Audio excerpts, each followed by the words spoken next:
evening, ladies and gentlemen. On behalf of the American Institute of Indian Studies and the Tarun Mitra Memorial Lecture Committee, I welcome you all to this 10th Tarun Mitra Memorial Lecture today to be delivered by Professor Jinah Kim of Harvard University.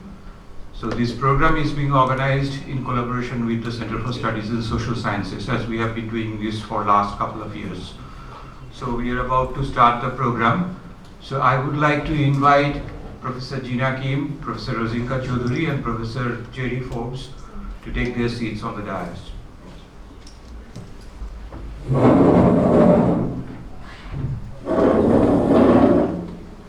Thank you. I now request my colleague Mr. Prashanjit Dey to felicitate Professor Kim with a flower bouquet.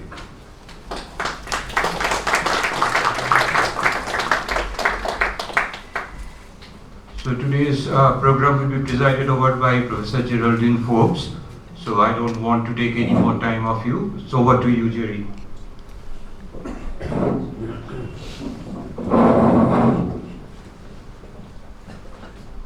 So thank you. Actually, one of the first, I just would like to welcome everyone. And could I ask everyone to perhaps turn off their cell phone or mute it? Thank you very much. And the first person I want to invite is Professor Rosinka Choudhury.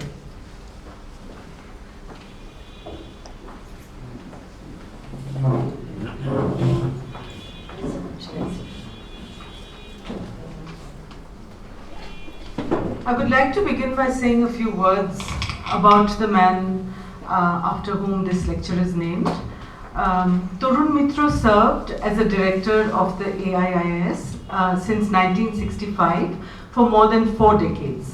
After his death on 23rd May 2012, it was decided by his colleagues and friends that an annual lecture to be called the Tarun Mitra Memorial Lecture would be organized each year by the AIIS as a befitting tribute to him. Since 2017, at the request of the AIIS, the Center for Studies in Social Sciences, Kolkata, has been collaborating with it in the organization of these lectures here at the Jadunath Bhavan Museum and Resource Center. And of course, as many of you know, subsequently the AIIS in fact has moved into this building as tenants. So that makes our association with them even stronger and closer. The Tarun Mitra Memorial Lecture Series has had an outstanding and distinguished list of speakers from 2013 to 19, including in 2013 Professor Ralph Nicholas, who spoke on Does Comparative Religion Have a Future? 2014 Professor Geraldine Forbes, who is right here, Beyond Queens and Rebels, How Women's History Changes the Historical Perspective. 2015 Professor Tridip Surud spoke on The Burden That is Gandhi. 2016 Ghulam Muhammad Sheikh spoke on Reading Pictures, Viewers View. 2017 Professor Kiran Narayan and Professor Kenneth George, Vishwakarma Across India and Beyond, Tools and World Making. 2018 Professor Brian Hatcher, Ram Mohan Roy in Gujarat, Old Comparisons and New. And 2019 the Sitar Virtuoso, Pandit Shugatu Nag, spoke on Introduction to Indian Classical Music, Development of Ragas. After that, there was a 3-year break for the pandemic. Following which, in 2023, Professor Lina Fruzetti spoke on How We Produce Knowledge, Journey of the Self and the Other in Rural Bengal. And last year, we were honored to host Professor George Mitchell, who spoke on In the Footsteps of David McCutcheon, Brick Temples of Bengal. So that is the wonderful list of speakers before you, Professor Kim. We're very honored to be co-organizing this 10th Tarun Mitra Memorial Lecture. And to introduce Professor Jinah Kim and her talk today, is it over to you, Jerry?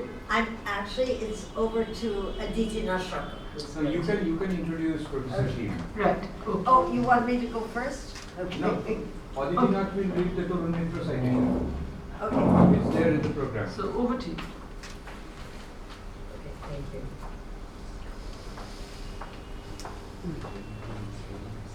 So I really am honored to be able to do this. I'm a member of the Tarun Mitra Memorial Committee, Lecture Committee. Aditi Nashakar and Shubir do all the work, so I'm just a member of the committee, but it really is a great pleasure. Professor Jinah Kim, I think as you already saw, is the George Bickford Professor of Indian South Asian Art and Professor of South Asian Studies at Harvard University. We're really delighted. She's just come here a few days ago, so we are delighted she has come so far and is able to give this lecture. She's a graduate of Seoul National University in 1998. Then in the United States, I'm accidentally changing that, went to Berkeley. She received her PhD in 2006 in the history of art.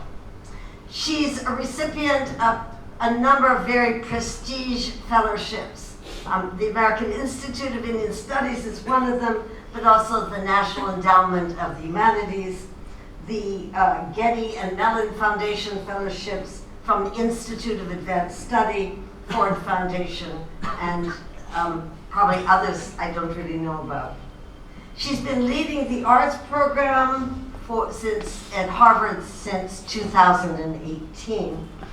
I'm going to mention two books. The first one, Receptacle of the Sacred, it's got a longer title, and I read reviews, is praised for weaving together bibliography, art history, and religious studies.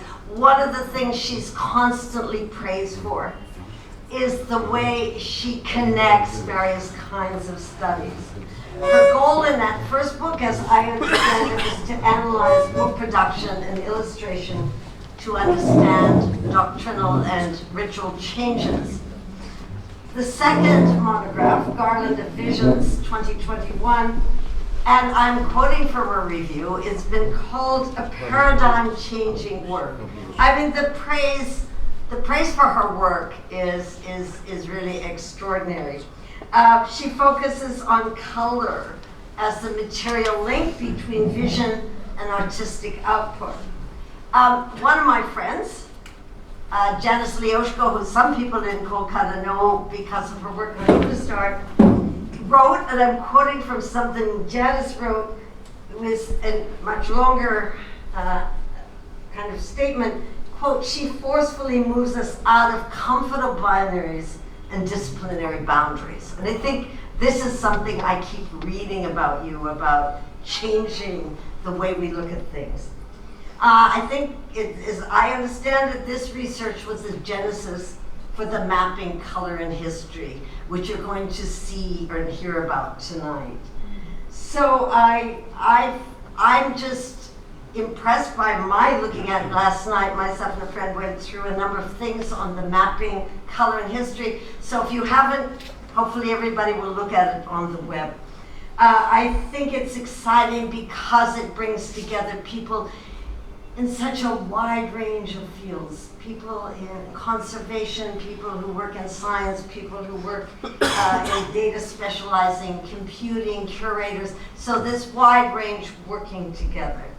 So you will join me, I think, tonight in welcoming her to speak about From Vision to Matter.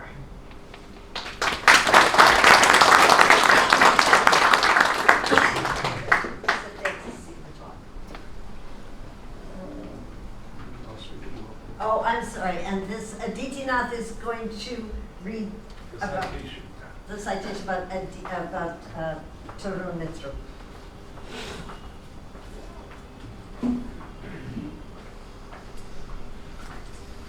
Good evening. This should, normal course of things, be read by Professor Romeo Dev, who's one of the founders of this lecture committee, but unfortunately he is not well, as many of you know, and he could not be present here. So I'm reading the citation instead in his place.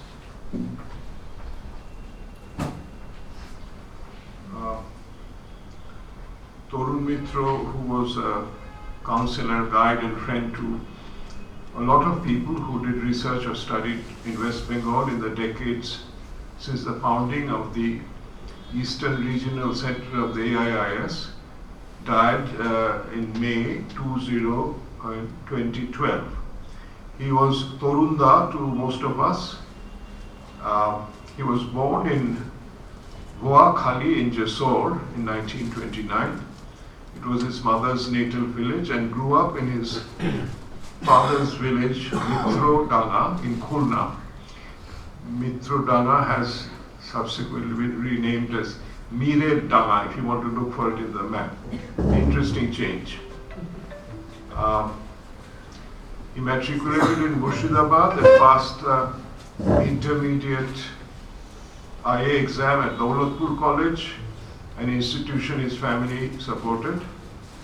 He enrolled in Ashutosh College in Calcutta in 1949, where he was associated with the Forward Bloc.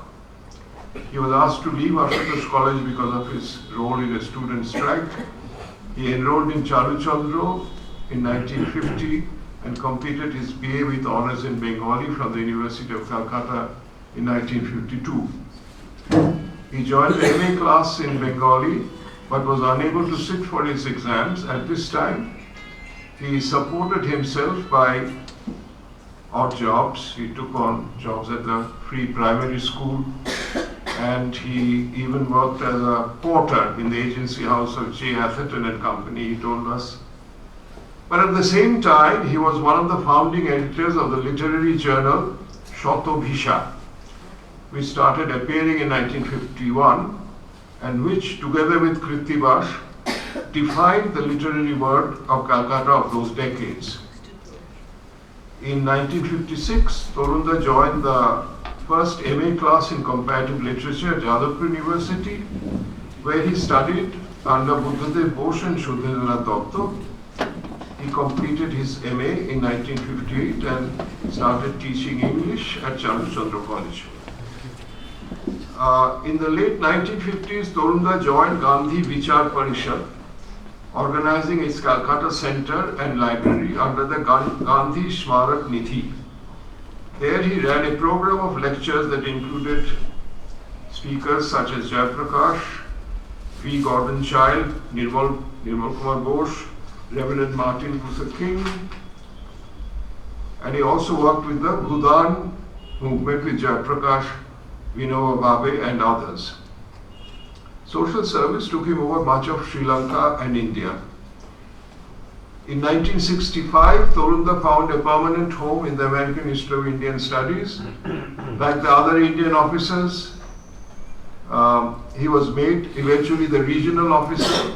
In the period between 1965 and 72, he was in charge of the office, and thereafter he took complete administrative responsibility, and his office became the intellectual life of the center, which thrived in spite of antagonisms that other American activities in Calcutta may have suffered at that time. Torunda's Adda continued as an informal seminar even after his retirement in 1991. Torunda was also associated with the Quaker Center of Calcutta, which was very important to him, and the pacifist group Service Civil International.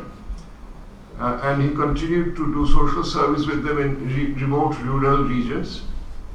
During the Bangladesh Liberation War in 1971, important to be remembered, he worked with the International Rescue Committee to provide shelter and assistance to refugees from Bangladesh. Tarun Mitra has been associated with the AIS prior to his death for 4 decades, mostly as the director of the Kolkata Center. He was a source of intellectual conversation on many issues. He was always simple, unassuming, warm, and direct.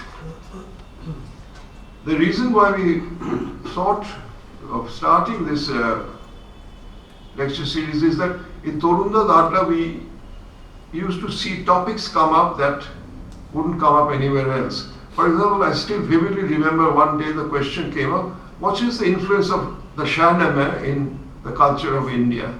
And I couldn't think of anyone, anywhere, any title where I could get an answer to that. So the idea of forming this lecture series has been to bring up topics that would ordinarily not come up in our addas in Calcutta. Our addas are, they cover a lot of area. There's no harm having some more. And so AIS has lost a very faithful and sincere officer in his death. And the last area which he took very particular interest in after his retirement was on the underdeveloped field of the study of comparative religion, and he was the founder president of the Academy of Comparative Religions in Calcutta. Torunda was survived by Dr. Jinah Kim, his widow, who's retired as professor of economics at the University of Calcutta. His son, Dr. Jinah Mitra, is assistant professor of economics at Bhavan College. And his daughter, Jinah Mitra, works with Wipro Museum in Bangalore. So this is the background of the Tarun Mitra Memorial Lecture. Thank you.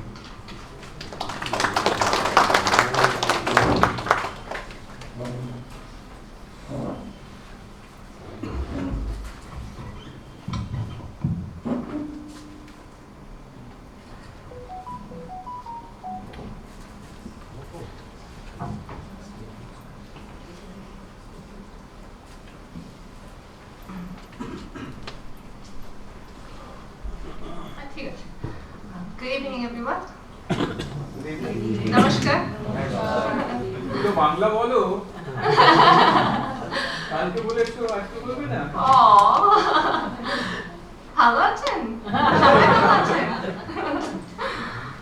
Well, thank you for the generous introduction. I'd like to start by thanking the Tarun Mitra Lecture Committee for bringing me back to Kolkata, the city I love, and especially Mr. Jadunath Sarkar, who worked tirelessly to make my visit possible, and Mr. Shubir Sarkar, Shubir Babu of the AWS Kolkata for his help with all the logistics of my travels to and from Kolkata, and AWS India Director Mrs. Purnima Mehta for her help and guidance for navigating changing international circumstances.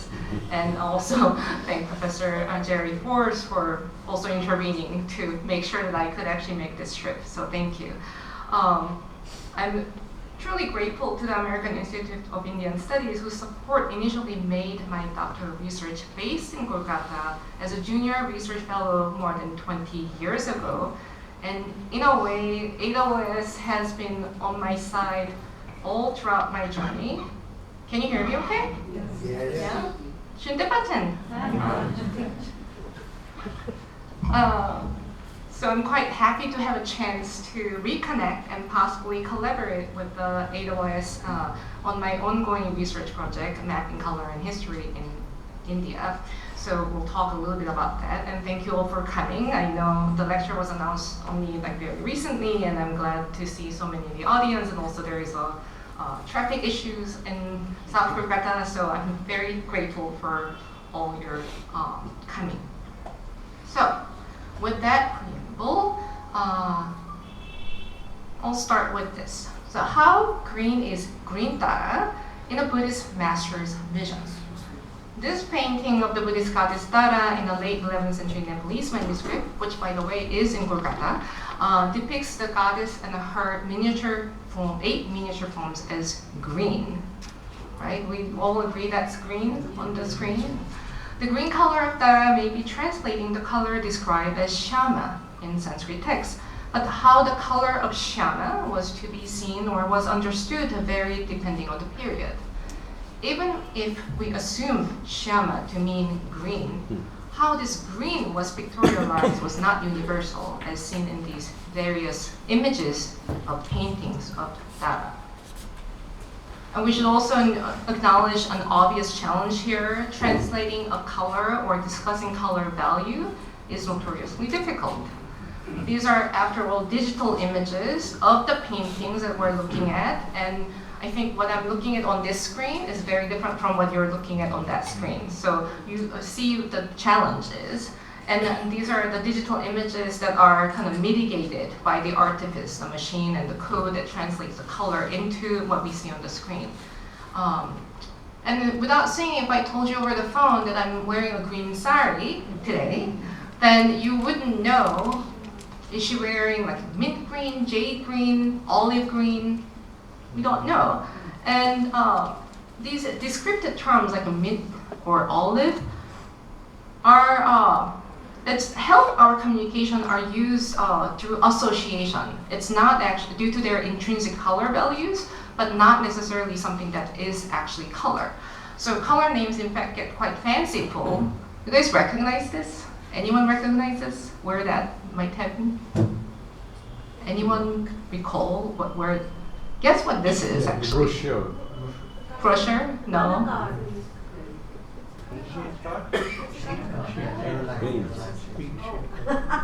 This was on the luggage belt. It used to be. Yeah, conveyor belt. Yeah, but it's no longer there.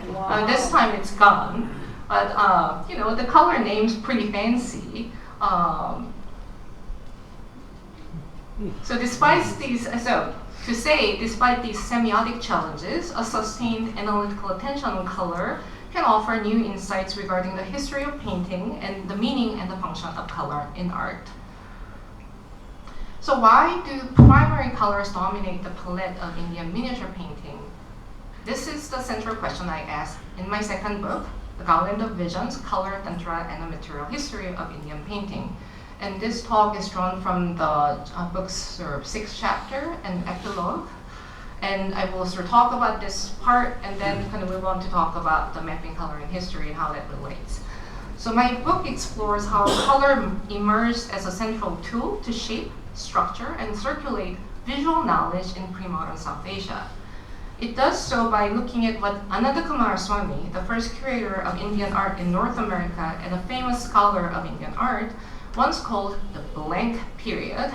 He literally called it blank period in Indian painting with, quote, no one great religious inspiration.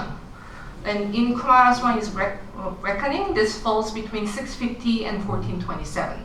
He had very specific dates for this. And this period, if you sort of look at the period in terms of history of religion, the scholars studying religious traditions would now call the age of Tantra. So this is precisely where I find the key to answer the question of why the Indic paintings look so colorful as they do appear to our naked eyes. Although color is often treated cursorily as one of the attributes in iconographic studies, it is not only symbolically meaningful, but is also the material link that can help unpack the constructive relationship between vision and art. So in the book's 6th chapter, I turn to explore what I call a material history of Indian painting, paying particular attention to understanding material compositions of colorants used in painting. So I use pigments and colorants sort of interchangeably, but in fact, pigments really refer to kind of mineral-based colorants. Colorants will include actually organic, like indigo, like dye stuff.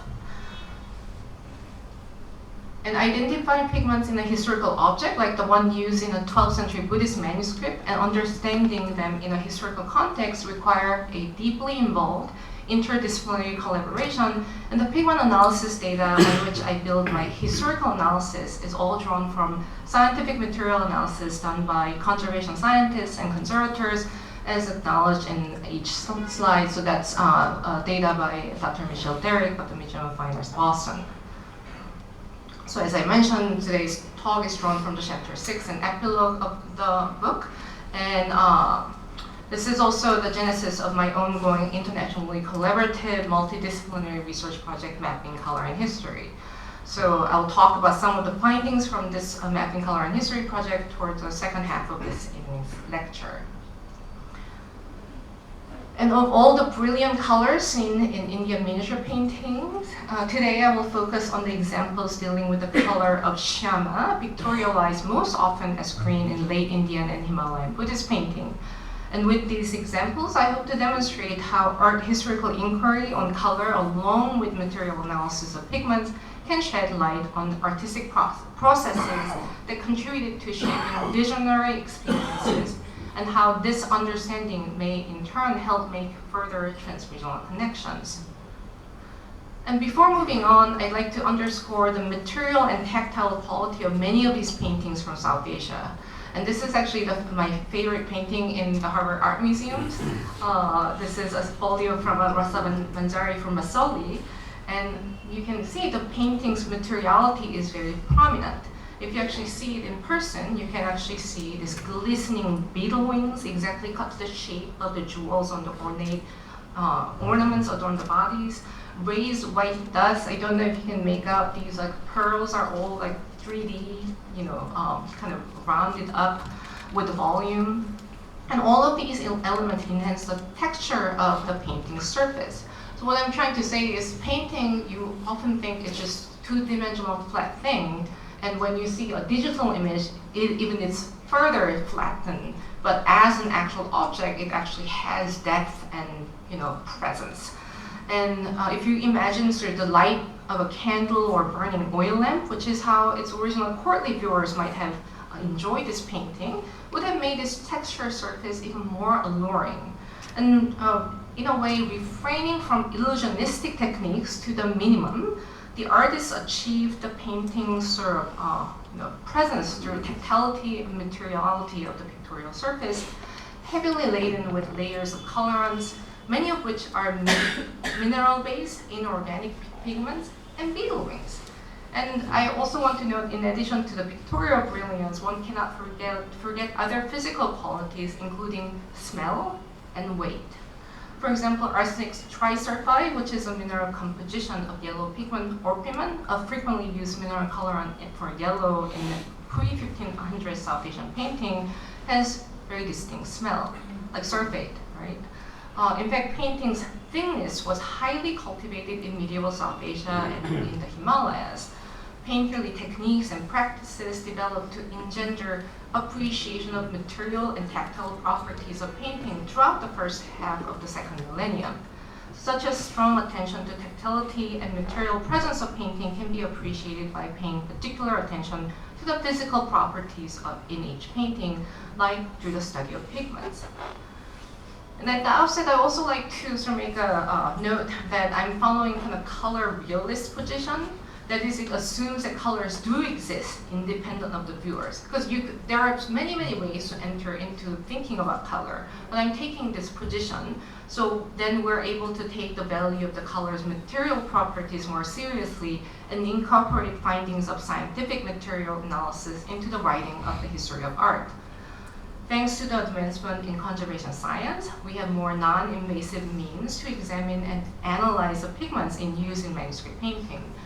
For example, according to Dr. Kathy Ehrman of the Strauss Center at the Harvard Art Museums, artists used 4 different types of red pigments: red lead, vermilion, hematite, and organic pigment, possibly lac, in this painting.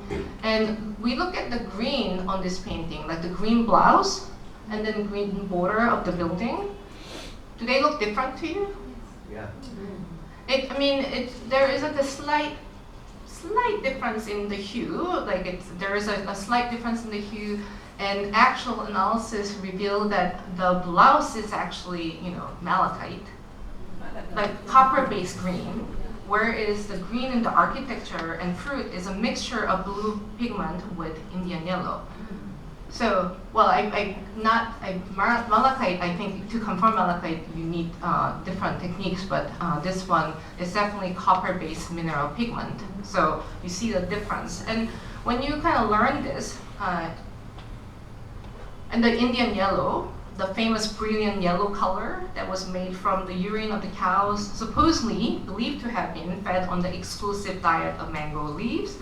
And of course, we know now that it really is cattle urine. We don't know if we can actually prove that it's a mango leaf diet, but it's actually cattle urine. The use of different types of pigments for a single color, in this case, green supports the, there are 2 different types of green that artists are discerningly using that supports the argument for the agency of artists in making artistic choices. So identifying pigments in use in close comparison with the colors discussed in theoretical texts and treatises affords us a glimpse into artists' intimate, embodied knowledge of each color's material properties. And this is what I'm talking about as artisanal intelligence. And this kind of knowledge probably learned through years of preparing pigments in individual containers, whether in coconut shells as contemporary Bat or Ganjipa painters of Bengal do.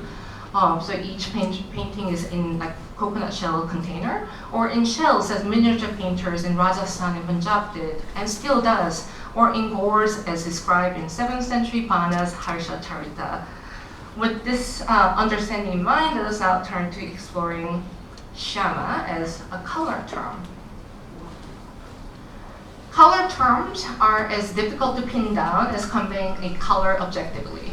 Sanskrit fluid semantic range compounds a difficulty when dealing with color in historical and textual sources.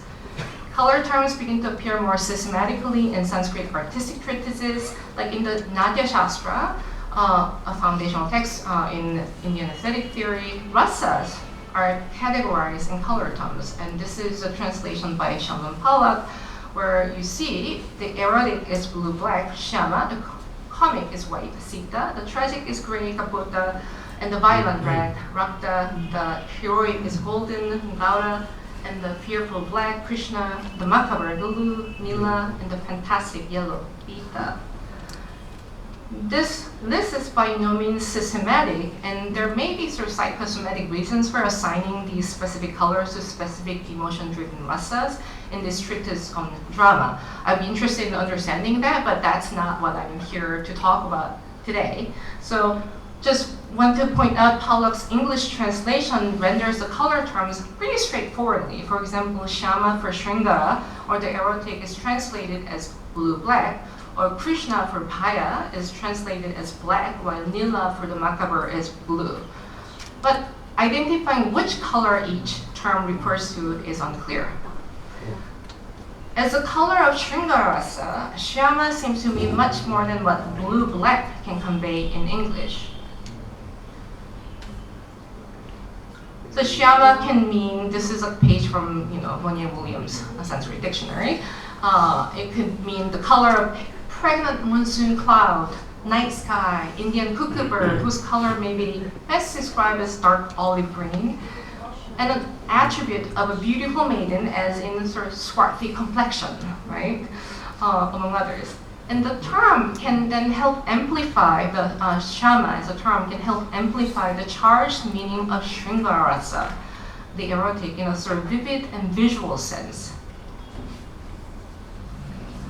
In the Vishnu Dharmottara, an important Vaishnava text that was probably written down in Kashmir sometime between 450 to 650, the 5 primary colors for painterly practice are identified as white, Shveta, yellow, Pita, red, Vilohita, blue, Nila, and black, Krishna. Here, you don't see Shama. Shama is not one of the 5 primary colors.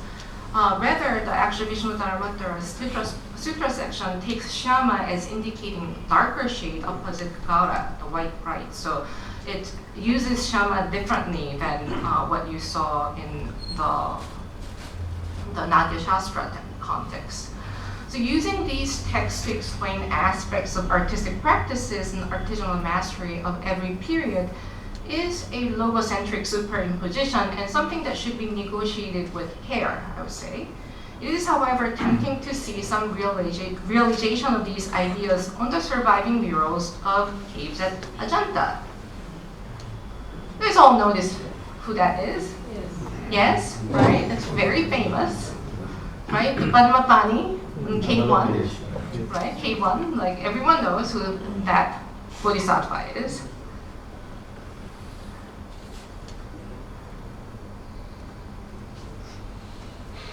I mean, if you go to Ajanta, like in Maharashtra, like as soon as you arrive, you see that his face everywhere. He is like the icon of Ajanta, right?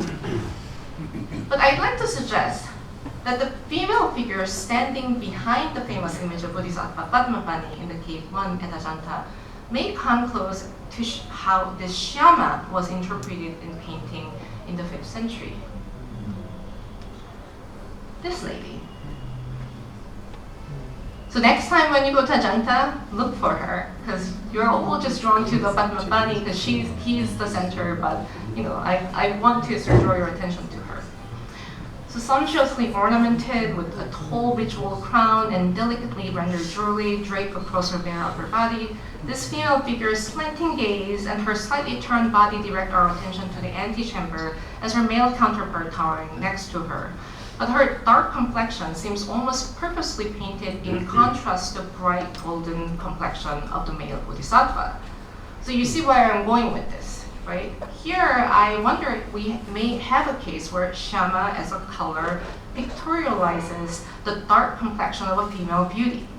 If we can identify her as painted in Shama, we may consider this female figure's connection with the Buddhist goddess Tara that we started this talk with, especially since she's paired with Bodhisattva Padmapani. In terms of the historical development of the Buddhist iconography, Tara, the goddess Tara, initially appeared as an attendant to the Bodhisattva of compassion, Avalokiteshvara, the Padmapani being, sort of one form of Avalokiteshvara. And in later esoteric Buddhist sadhanas, like the vision texts that direct a practitioner to meditate on a chosen deity's specific form, and in the sadhanas, what I call the Indian esoteric Buddhist 5-color system is consistently used. So this is sort of examples. As Shama is frequently used as a color term to describe many forms of Tara. So by the time when Buddhist sadhanas were compiled towards the end of the 11th century, it seems that Shama was understood as green, as you see in these examples. So two-armed forms of Tara in surviving Indic manuscript paintings are almost always in green, whether as an attendant to Avalokiteshvara or as an individual deity. You can point out where Tara is in that panel. Yeah, that demure lady that's kind of green. Right? You see, when you don't know anything that you want to point to something, you point to like, oh, the guy in that green hat, right? Or oh, that red sign. So the color becomes such an important and like easy way to communicate. But then, like when you really want to explain what that is, it's going to be very difficult. And the term Shama. So this is also the case in surviving Himalayan paintings from the 11th through the 13th century. So the term Shama and its spectrum of meanings and early visual connection to Tara may also hold the key to explain why the Indian esoteric Buddhist color system adopted green as one of the 5 primary colors instead of black of the Chitra Sutra. So Chitra Sutra has those 5, there's a black at the end, whereas in this system, the Indian esoteric Buddhist system of color, instead of black, you've got green going. Of course, the term Shama is also used to describe the color of Vishnu. This is I'm showing you a rare surviving example that shows Lord Vishnu in 7 different forms with 5 different colors on a book cover of an 11th century Pali manuscript of the Vishnu Dharma. You see Vishnu sort of see those deities lined up, seated? They're all sort of forms of Vishnu. I'll show you the sort of center panel. You see Vishnu sort of green, blue, and red. And I haven't checked the text to see what colors terms are used to actually describe these various forms of Vishnu that you see here. And this would be an interesting exercise but from a purely visual perspective, the color choices align with how Buddhist color system worked, and so they added another orange color and extra white to make it 7 forms. And as you know, Vishnu's human avatars, Krishna and Rama, are often described as Shama, Sham as a color, right? But how this Shama was represented, or Sham was represented, differ considerably depending on the location and the period. So I'll give you a wonderful sort of a wonderful description of Krishna and Radha and sort of colorist terms in Bihari Sasai. So the off-sided opening couplet or doha of the Sasai by Bihari Lal uses colorist terms to poeticize the impact of Krishna's beloved Radha. So even, quote, coming in contact with her shadow turns his dark color, Shama, into a greenish brightness. So that's sort of the couplet. And in an early 20th century Hindi commentary, Lambriksh Benipur explains the poet's clever usage of color terms as suggesting the mixture of 2 colors, blue, Nila of Krishna, and golden yellow, Kanchana of Radha. So it is perhaps no surprise that the poet capitalized on the color chemistry to capture the image of the devotee's union with the divine, central to the Krishna Bhakti movement. Being a court poet, Bihari Lal may have been familiar with painterly practices. In fact, Bihari's use of the term Shyama instead of Nila or even Krishna takes on an interesting art historical significance when considered together with the painted images of Krishna that appear in the now dispersed illustrated manuscript of the Rasika Priya, or the so-called Boston Rasika Priya. Krishna in this manuscript is consistently portrayed in darker skin color than everyone else in each scene, at times appearing grayish, but never in blue. Can you sort of spot where Krishna is? I mean, there are other elements going on that painting that will point you to Krishna, other than dark color. What color would you describe Krishna here as? What? Yeah, that's a light cloud. Oh, like the cloud, sort of grayish. But then you know he's also Krishna because he has a peacock feather on his headdress, right? So there are things that are indicating that is Krishna, and you see like the painter is trying to make sure that you get that he has a dark complexion, right? And this convention, so that's Krishna, is similar to the painterly strategy of rendering Rama's skin tone in the Freya Ramayana and other imperial Mughal illustrated manuscripts of the Hindu epic in Persian. In the Freya Ramayana manuscript, the artist rendered Rama in various dark shades from light blue, bluish gray to gray. And this, so there is Rama. And this may be an attempt to render Rama as recorded in the Ramayana, whose body color is also described as, you guessed it, Sham or Shama. And different artists working with the same manuscript seem to have interpreted this dark monsoon cloud color differently, while rendering Vishnu always blue. So you see over there, on folio 60R, you actually have Vishnu that's rendered completely blue. Whereas when you have Rama appearing, it's sort of gray, blue, greenish gray, some other colors that are dark, right? On the other hand, if you sort of look at the Jada Singh's Ramayana, Mewar court, there is no hesitation in depicting Rama as this brilliant blue. You can pick Rama in that painting. Yeah, that, right?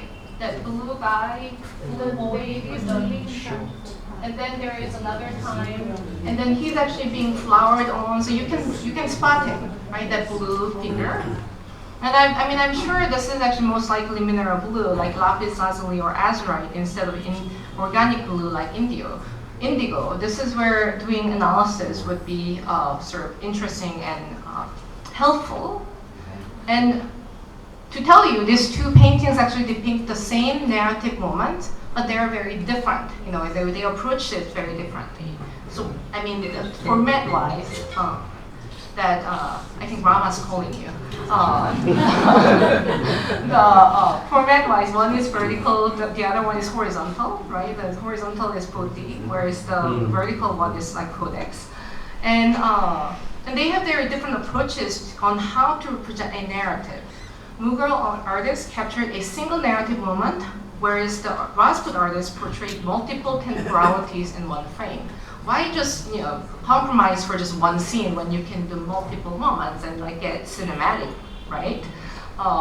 So color scheme differs considerably, especially how color is applied in the landscape elements like sky and land as well. So you see they're kind of coterminous but very different approaches to narrative and landscape.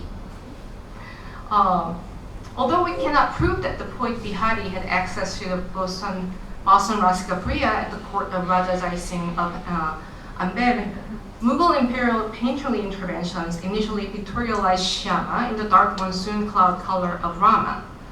Bihari's poetic talent was first appreciated at the Mughal imperial court before his career as a court poet under Jai Singh was one of the closest Hindu allies of the Mughal Empire. The Mughal-inspired painterly translation of Krishna in Shama may have shaped Bihari's understanding of Krishna's color. But unlike the idea of blue, a primary color, this dark skin color as we see in the Boskan Rasika Priya pages is difficult to describe and convey. So this is perhaps why its occurrence seems to be very limited to courtly circles that were in intimate contact with the Mughal imperial court and its painting workshops. So it's very short-lived, whereas the idea of the blue Krishna is like very long-lived in various ways. By the time Biharira composed his couplets, painters familiar with the Indic manuscript tradition had introduced various brilliant hues for Krishna, painting him in blue with pigments like ultramarine and azurite. Some began to experiment with other pigments like smalt, like the blue, cobalt-containing blue pigment, and some groups went back to creating much darker blue, black, that the term Krishna seemed to have been initially associated with in the Indic manuscript tradition, reportedly by combining indigo with other pigments like smalt and red lac. So here in this painting from Bundi, Rajasthan of the mid-17th century, the colors are really brilliant and draw-like. It's kind of hard to appreciate this, but if you imagine seeing this in person, it really has a brilliance, that almost like that draw-like sense. And the blue here is smalt, a pigment that's believed to have been imported from Europe in the 17th century. Although I've been sort of talking about this earlier with journalists about, we may in fact have some evidence of earlier usage of this smalt or cobalt-based blue pigment in South Asia before the European factories began to produce them commercially. I can talk more about that later. And along with smalt, it also uses pigments that are not seen in earlier paintings, such as atakamite, Indian yellow, and red lead. All these new pigments were being embraced in some Rajput courts of the 17th century. This didn't bring a wholesale shift in pigment usage in the subcontinent. So for example, in the Ramayana painting from Malwa in west central India, further to the south and east of the area of Bundi, we find pigments that are common with those used in 12th century Buddhist manuscripts. So the basic color scheme and its saturation does not seem too far from each other on the surface, even the choice of blue for Vishnu's human incarnations. They use wildly different pigments. So, on the surface, they both look like, the blue Krishna, blue Rama, right? But they actually use very different pigments. Here. So why are their material compositions so different? Perhaps it is because Bundi painting is about a generation later than Mala one. Or perhaps even more likely, it is each court's geopolitical situation that determined the access to new types of pigments and painterly knowledge. And how and why these changes happened, and what impacted color choices in each instance. So by identifying pigments used in early Indic manuscript paintings, and by historically analyzing the scientific findings, we can trace the history of artistic interventions that cleverly combined old concepts and newly available materials to formulate colorants. Painting conditioned the way color was imagined and experienced in each community. If we start mapping the appearance of pigments geographically and chronologically, the ensuing color map can help understand the locally specific understanding of painterly practices. And this is why I'm pursuing the collaborative, multidisciplinary, sort of digital humanities project mapping color and history. So this is a sort of, now I call it a digital research platform, and the URL is mappingcolor.fs.harvard.edu. So we should change tag and tell you a little bit about the project and our findings, more recent findings. And it's a hugely collaborative research project. I'm only an art historian. I need to work with the scientists, conservators, and the computer scientists to actually be able to make this work. So it is a collaborative project. and you have conservation, art history, and data science and software development. And we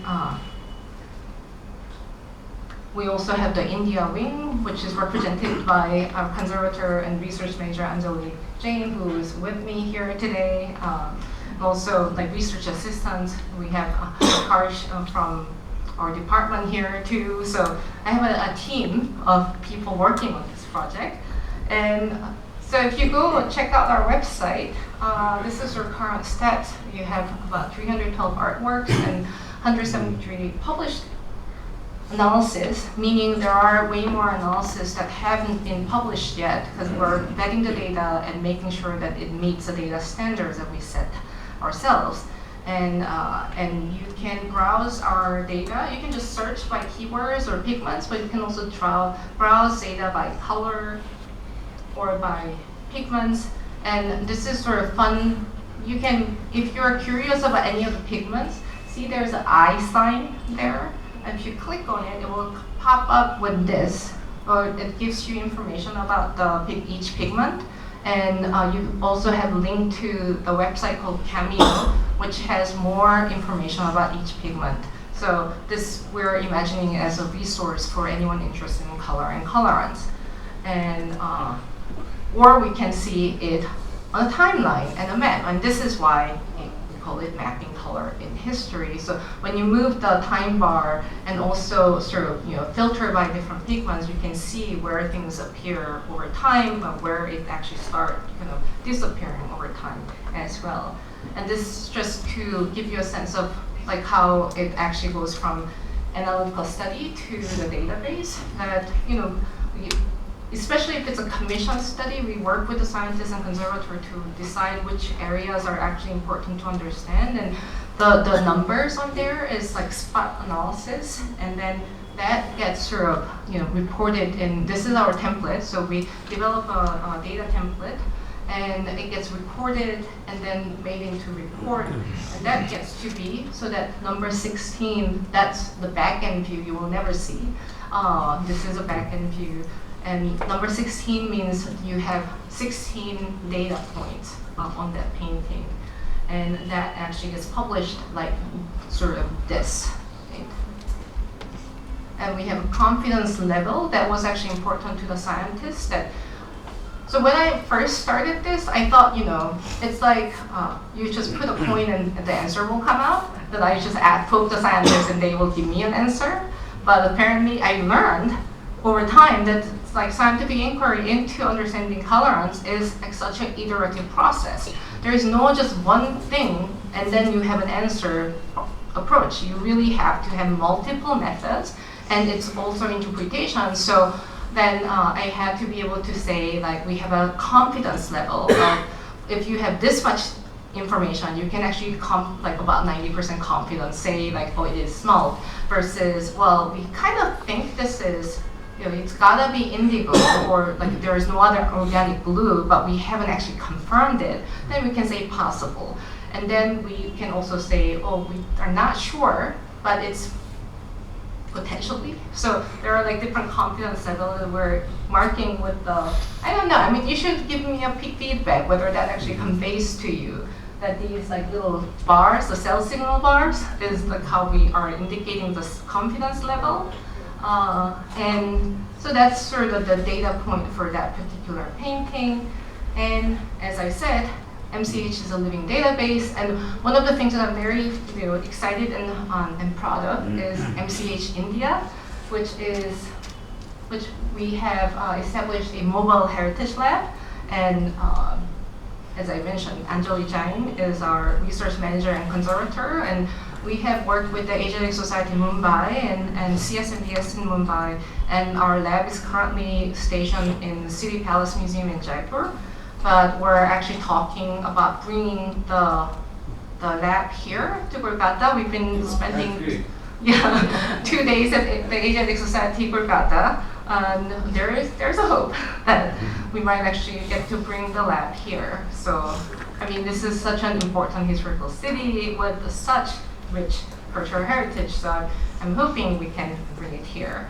And so it's a living database, and this is why it's also a big, huge collaboration, because we're working with different institutions. Whoever wants to share data with us, and we just give the data template, and we make sure that data actually meets our standards, and then it gets published. And I mean, one of the benefits of collaborating with us and being able to check your data is you can compare your own thing with everyone else's. So this is sort of open access database model that we're going for.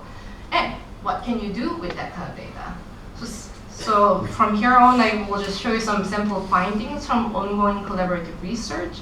So this is sort of this visualization is based on the data we have. So this is a visualization by the digital humanities specialist, Dr. Tracy Stuber, who works on our project from Harvard Arts and Humanities Computing. And I asked her to be able to sort of see the change. So you can see changes in yellow pigments.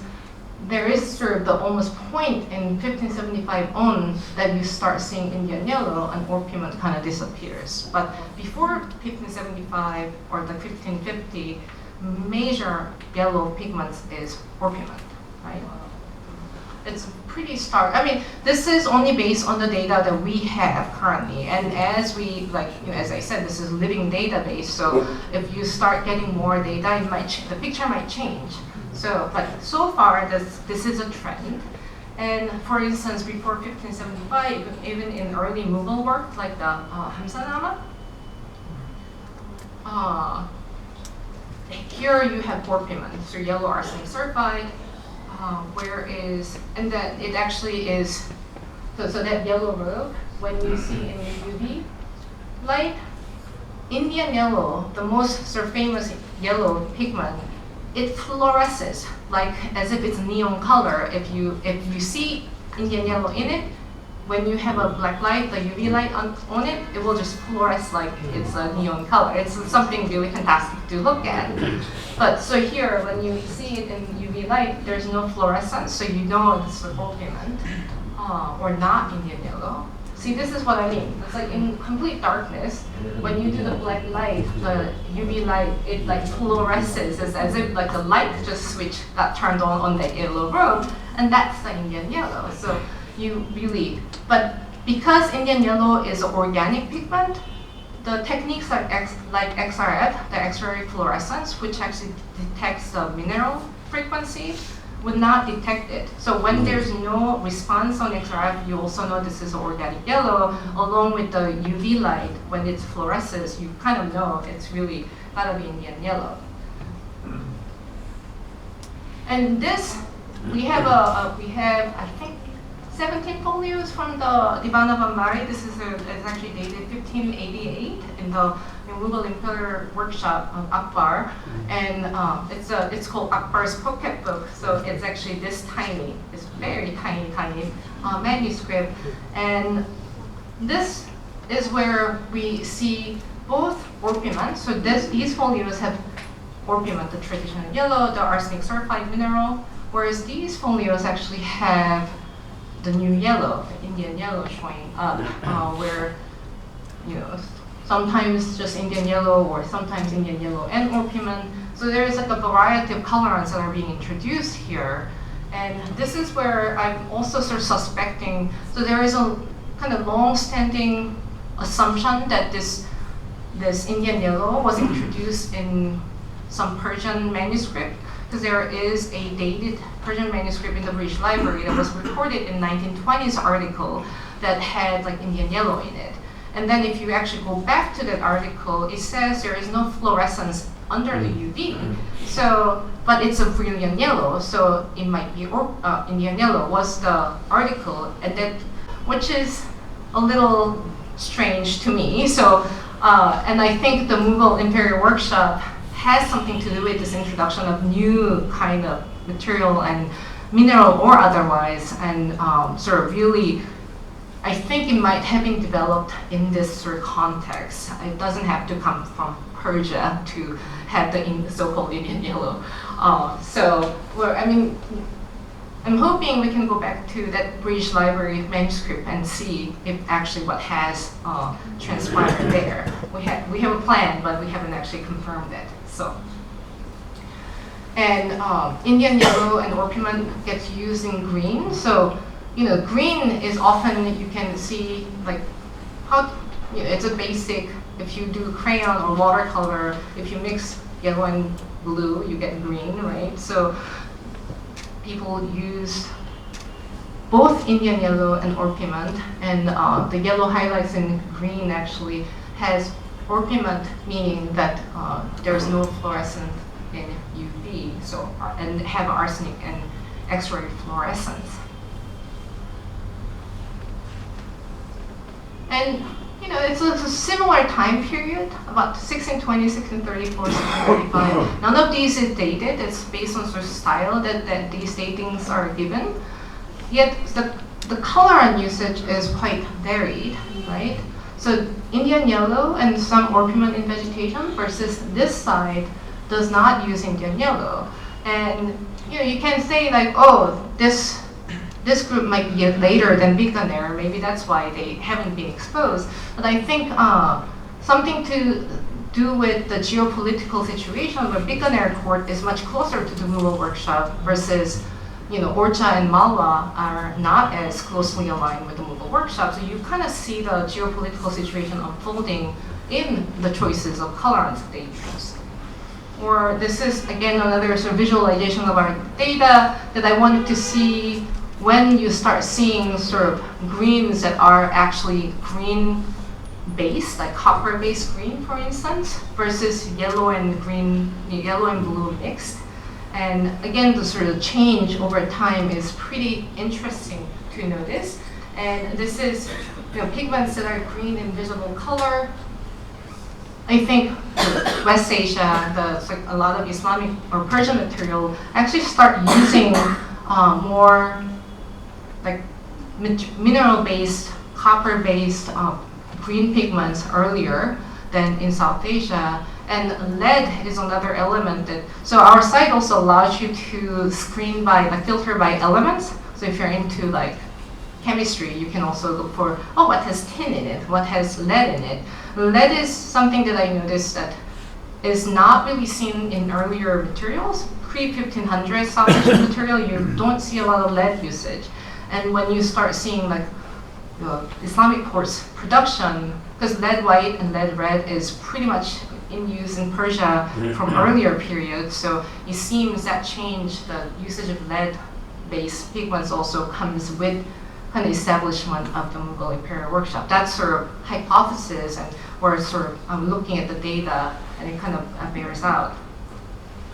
And we're kind of trying to see what kind of visualization we can do with this data, where we will find, this is again how many things are in what, and what can we learn by studying pigment analysis at scale. So this, again, our database is still in the beginning in a way that you need a lot more data to be able to see an actual trend.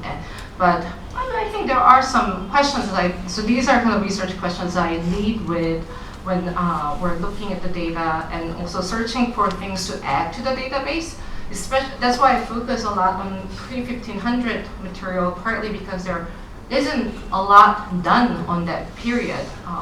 So this is some of the questions that I like to ask, and identifying sort of historical trends based on these different pigments. And the analytical techniques themselves are changing and developed over time. So the database records when the data is from, and some of the data is from a publication versus some of the data we commission. And this was the sort of initial data that we got earlier from Dr. Michelle Derrick and Dr. Kathy Ehrman from Harvard. And then more recently, that manuscript was analyzed even more thoroughly, because that was based on just XRF data. And this is sort of the table that was generated by the study that Dr. Erin Maisek did for us. And that, what scientists got excited was there is two types of arsenic certified pigments that are in use, where you have both so arsenic certified is orpiment, but then they have found that there is a sublimated arsenic certified, meaning like artificial arsenic certified, meaning that the artists were really making sure that you have pure form of yellow. So you see that sort of artisanal intelligence again coming in, that you have an orpiment that's ground from the stone, and then there is another form of orpiment that they're using that is processed further to create this like very pure yellow, and they're using it discerningly. So that's what we have found in these Nepalese and Hami manuscripts, and that was sort of the new finding that came out through this sort of campaign that we've been doing for this project. So,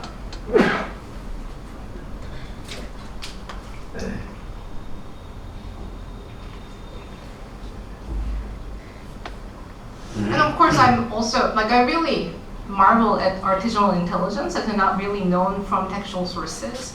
But of course, I'm also open to finding these recipe sources recorded somewhere in the literature. There is like a vast amount of shastras that didn't even touch the surface of. And there is a scholar by the name Eric Grevich, who Dr. Eric Grevich, who just joined our Department of History of Science at Harvard, who actually is working on these shastric texts and sort of technical and mechanical science texts. And I'm looking forward to actually working with him to sort of find more recipes and more material sort of processing techniques that are recorded in textual sources. So that's sort of for the future as we continue this research. Anyways, so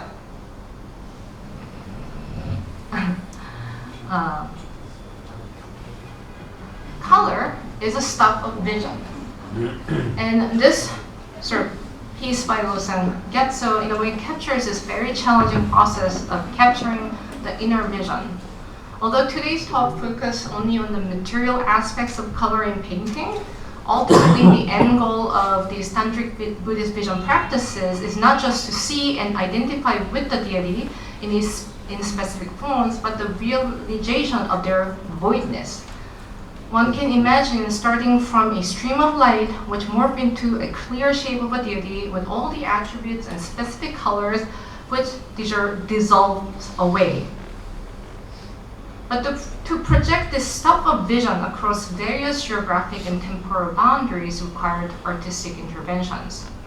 Painters translated these conceptual color notions to the stuff of matter by using organic and mineral colorants like indigo, orpiment, calcite, vermilion, you name it. And their crafting methods also made each resulting color as loud and clear as possible. Sometimes these artistic interventions completely set the way a color was to be experienced.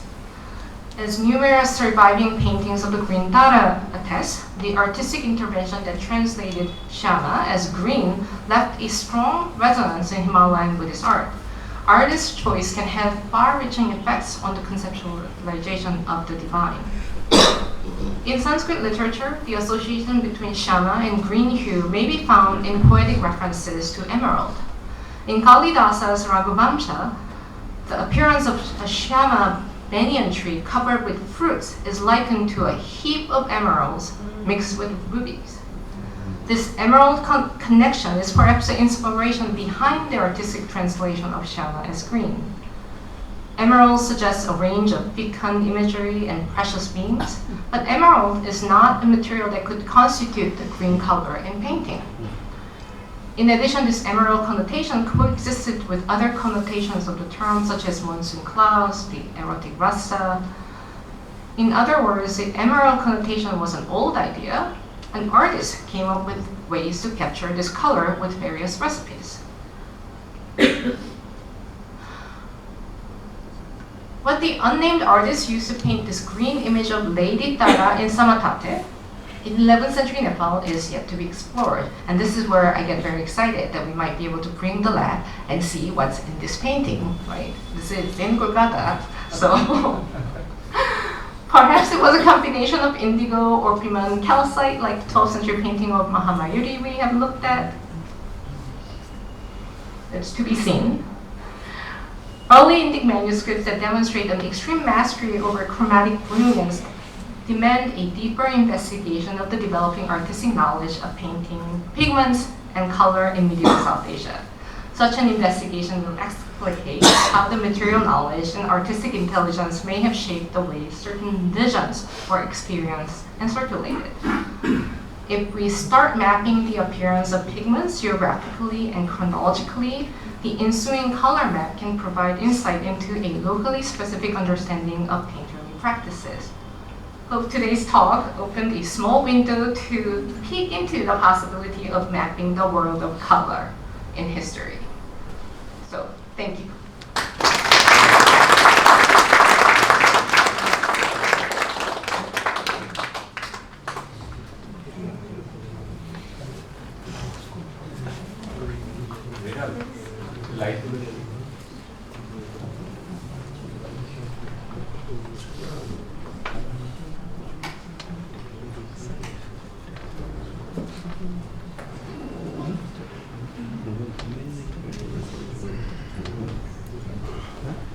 I guess I can take questions if you have one. Yes? You know, this kind of analysis has been done in Renaissance art, for example, right? In Western art. When oil comes in. Yes. Sorry, yeah. You hear me, right? Does your research depend on what's been done in those times? Does your research take into account the kind of research that's been done in Renaissance art, for example, with pigmentation? And because it's just not about semiotics, right? It's about a kind of semiotics with weight and with dimension and all of that. And that kind of changes the purely figuring out where it is, tall, short, broad. But I was wondering, there's two questions, obviously. The first is, how much have you depended on the research done in Renaissance art regarding pigmentation? And whether that continues and whether there are intersections between your work and the research that's already been done.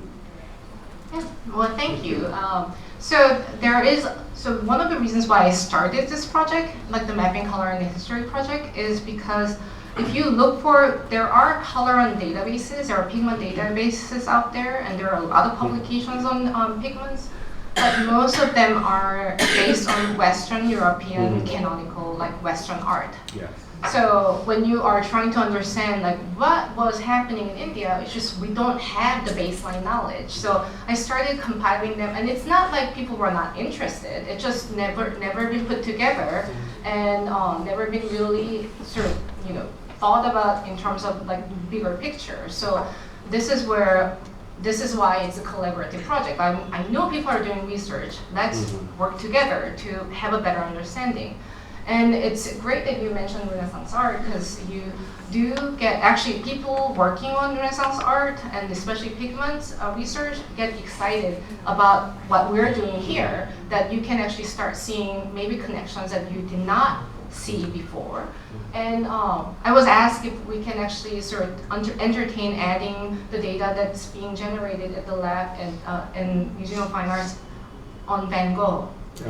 So there are, because the method that we developed and the parameters and the framing and the mapping tools itself are interesting to other people, like to be able to see them historically and geographically. So I can't really take everyone else's data and make it like, it's just like, it's too much. But I'm very excited that people are interested in the work that we're doing, and hopefully this can be a model to actually expand further. So, and the work that they've been doing in other areas, like in Renaissance art, let's say, the techniques that are developed to do that kind of research is useful for us.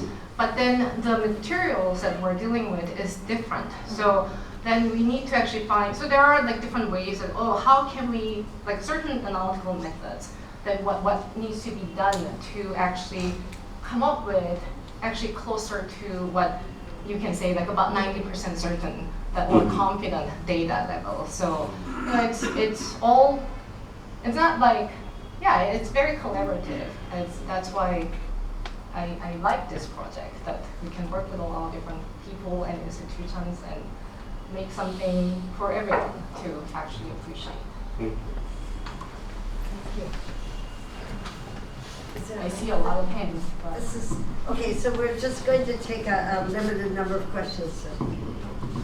Professor Kim, that was mind-blowing, absolutely mind-blowing. I know we're short of time, but I have to tell you a personal story. When I was at the Ajanta caves, yeah? there's a painting called Princess of Varanasi. Oh yeah? And in the dark, they show you the entire sky is lapis lazuli. Right. And the actual jewelry is made of crushed pearls. So my question again, I'm an interloper, I'm from Oxford with the Italian Renaissance. They had very, very particular kind of material conditions. Like they would tell the painter, so many grams of this, so much this, and we have that. So I was just wondering, because lapis lazuli, etc., semi-precious, they're very expensive. And later on you talk about indigo blue. So I was just wondering whether the actual economic side of this was a cause for change. And the other question is, I know you can't include everything, but I couldn't help not thinking of Chinese painting as well. Yeah.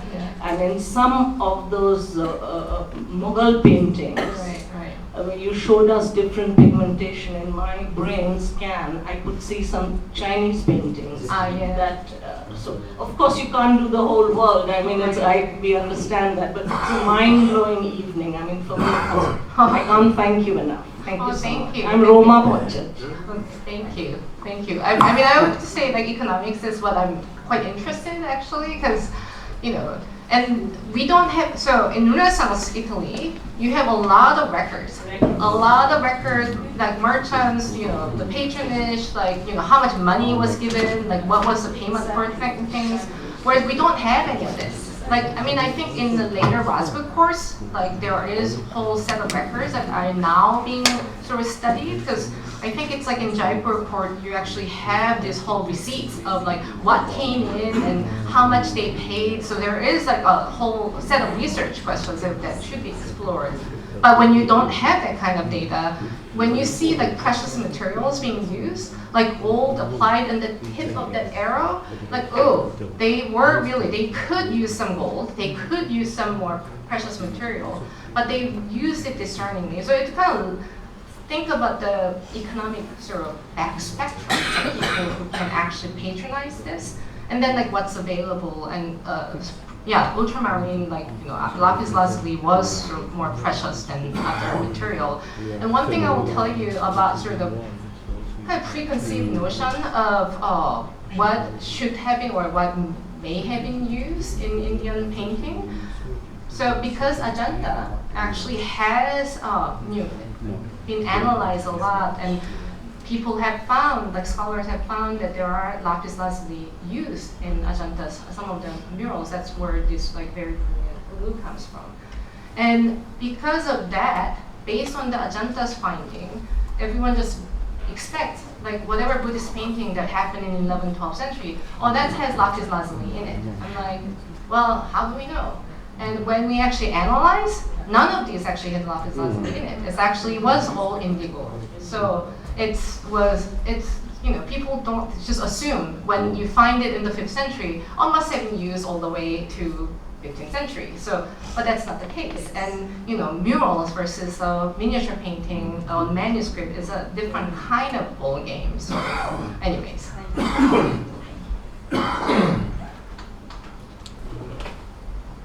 Good evening, ma'am. I'm not sure if this question is significant enough to deserve an answer, but still, I felt curious about one aspect. The Malwa painting, can you hear me? Yeah, I can hear you. The Malwa painting, why is Rama? Why do his face and palms appear deeper, of a deeper shade, than the rest of his body?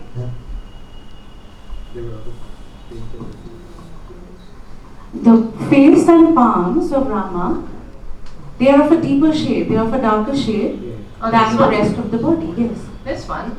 Well, that I can't tell you. But there are times where I do get asked about how the palms of deities actually have like red on them. That's like a curious phenomenon that I do not have answer to, but we will be exploring it. And, yeah. He has like fine cloth. Yeah. This one? Yeah. Oh no, so it looks dark because his body is covered with this muslin that the artist depicted it as like a kind of translucent white cloth. That's why his hand and feet look darker. Yeah.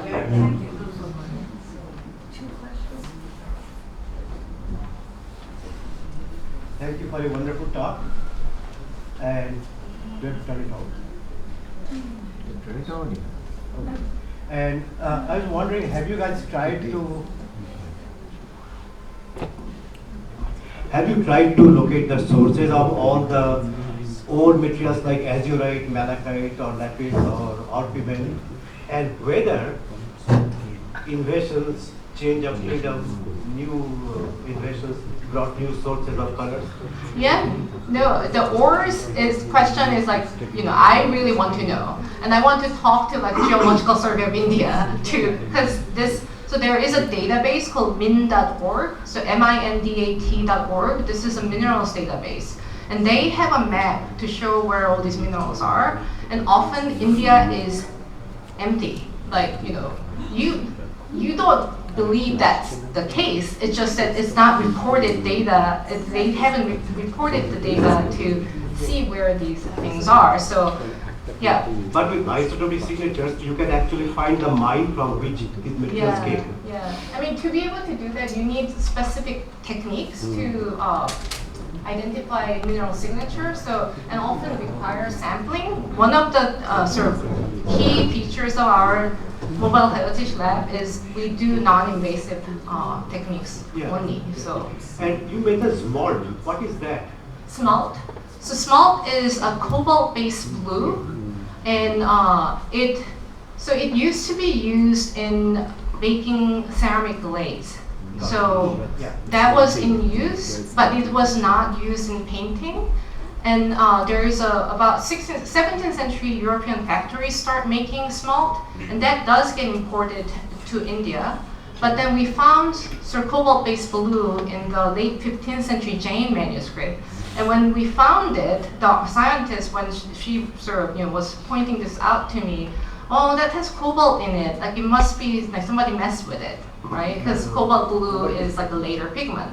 And I'm like, we don't know that because we don't know what was in use in India, and we found that there was a scientist at Harvard who actually has done analysis of pigments that were collected from Karakoto, and now in like Chinese Central Asia, and there they found. I mean, he claimed to have found smalt there. That's the 11th, 13th century, and then smalt has been used for like ceramic glaze. So, and then. This question began, I think, 2017, 2018, and we had our scientists actually have been looking at smalt as where they appear, and doing sort of more analysis. They found actually the 17th century smalt that appears in Indian painting matches the signatures of the smalt that's produced in Europe. Whereas the smalt that were cobalt-based blue that we found in the 15th century Jain manuscript is different. It is not a European produced pigment. So this is something that we're actually trying to again understand what kind of recipes, what kind of sources that there might have been to actually see that they might have been developed here. And just let me know if you need anything from Geological Survey of India. Okay, all right, thank you.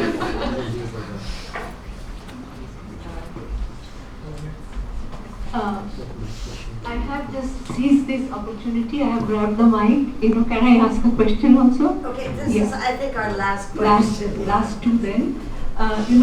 This is actually a complete outsider and maybe a peripheral question. And this is about color chemistry you have talked about. What about color physics also? There must be, the artisanal intelligence must have, a knowledge about interaction between chemistry and physics, pigments and light. Yeah. And related question when you talk about color, mapping color in history, and geopolitical situation, is it also not mapping the history of inter-community connectedness and shared knowledge? I mean, without that kind of sharing of knowledge between communities, I think the mapping of, geopolitical mapping will not be complete, perhaps. Yeah, no. I mean that's an excellent point. And one of the things that I was telling you about, sort of what we found by looking at actually contemporary pigment production, our research manager, Ms. Andali Jain, who is here, has collected pigments and colorants that are being used in Jaipuri miniature painters workshop, and sort of documented the processes of certain pigments being sort of produced for use. And they really do go through different ways of making that they know, like certain colors actually kind of come up to the top when you're actually dissolving in water and churning, right? So that's also a physics in a way that that artists are very sensitive to get at right kind of hue, right kind of shade. So you do. I think it's important to consider, and yes, absolutely. I think interconnectedness is all the more important to consider when you see sort of the shared and similar things happening kind of in distant areas. So that I hope what we are finding can give anyone doing research clues to kind of think about connectivity. So absolutely.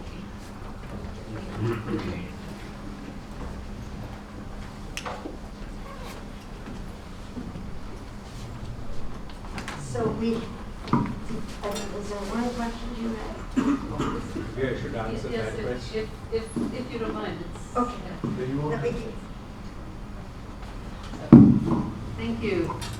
And thank you so much for this incredibly rich talk. It's been wonderful to see how your project has developed that I've been following for many years now. And my question is, to add another variable into this whole mapping concept, is are you developing anything in relation to specific artists? Because there are so many cases in Indian painting in sort of the early, as we go into the early modern period, of these sort of supposedly single disruptive artists coming to a workshop and changing the whole style. And I would be so curious to know, are they bringing new pigment knowledge with them too? Right. Yeah, Thank no, you. I mean, thank you for that point, Bhavan. I think it's actually important to keep that in mind, because in earlier material, we just don't have the artist names, whereas like, Mughal Port on, you really do start seeing artist names, and we are hoping to really sort of enhance our art history side of the database, so you can actually track things better and be able to map them better. So, but that's a work in progress. So Imagine like Nine Soap versus Monaco. that's right. Yeah, Nine Soap versus Monaco is like a big question. Yeah. So who's the artist that actually is bringing the change? Yeah. Yes, absolutely. So.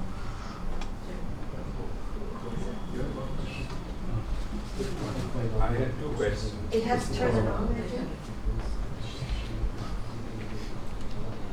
No, I had two questions. One is about what you showed, and the other is answer to that question. Okay. Second question first. Physics of color is the result of quantum mechanics. I don't think they knew quantum mechanics enough to know where physics of colors come from.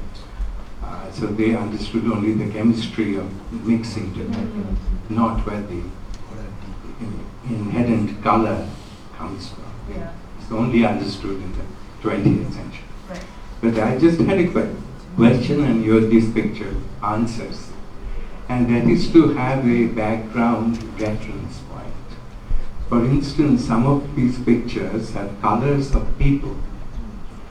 How realistic are their depiction of color in nature? For instance, green. So, I mean, here I can see the answer to my question. That are trees green, or leaves green, or are only people who have different colors, while natural surroundings are not realistic. is this? That's the question. No, that's an important question to ask, and I think so. Color is still the way that they choose different colors for different, like how you apply colors in painted surfaces, actually has something to do with, especially in Indian painting, has something to do with Indian art tendency to actually use figuration for abstract concepts. So, tree may be green, and that green is translated into this color. So you can actually that abstract concept of green tree is translated with this green, but it's not going to be actually the green tree as you see, right? So it's not there's no interest, not really strong interest in really natural messes. Like mimetic is not the goal. They really want to represent the concept, and that can be communicated very directly. That there's a mistaking, that's a tree with the little red flowers. And everyone understands, oh, that tree, yes. So this is the level of that communication right here. And then the skin color is actually an interesting question, because I'm really interested in what kind of recipes people are coming up with to do skin colors. So Mughal workshops where they are trying to get more sort of naturalistic, versus in the Rajput courts where they are just staying more to the idea of the skin color. And even the concept of shama to blue is again sort of the translating that idea rather than, is really somebody blue, like skin color? No, it's really the idea of that color that gets represented. So I think that really speaks to the sort of fundamental character of Indian art that is very important to appreciate. So thank you for asking that question. Thank you. That's the last question. Thank you so much. I'm going to call on Aditi Nath Sharkar, who's going to give the vote of thanks.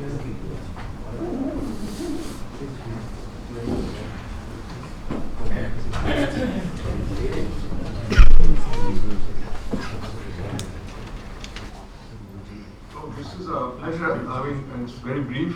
Thank you very much for coming to Kolkata.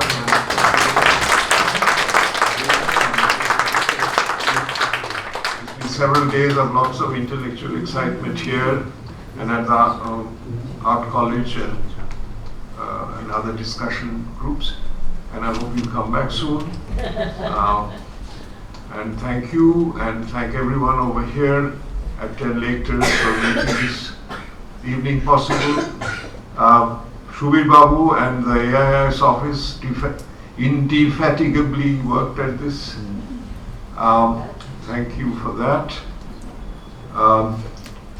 And thank you, my dear audience, I'm supposed to say that, for being here and making this room full of warm bodies on this cold winter evening. Jerry, do I forget anyone to thank? Yourself. Because he is the activity person, he is the architect behind all these activities. Tirelessly he has been communicating with Jinah, and every year he does that. So he deserves a big.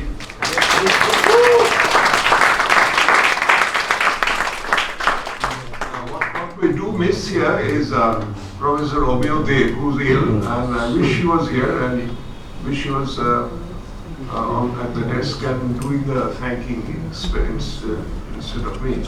So there's tea, which is always an improvement. Yes, so please join us for tea and just once more, pretty lady.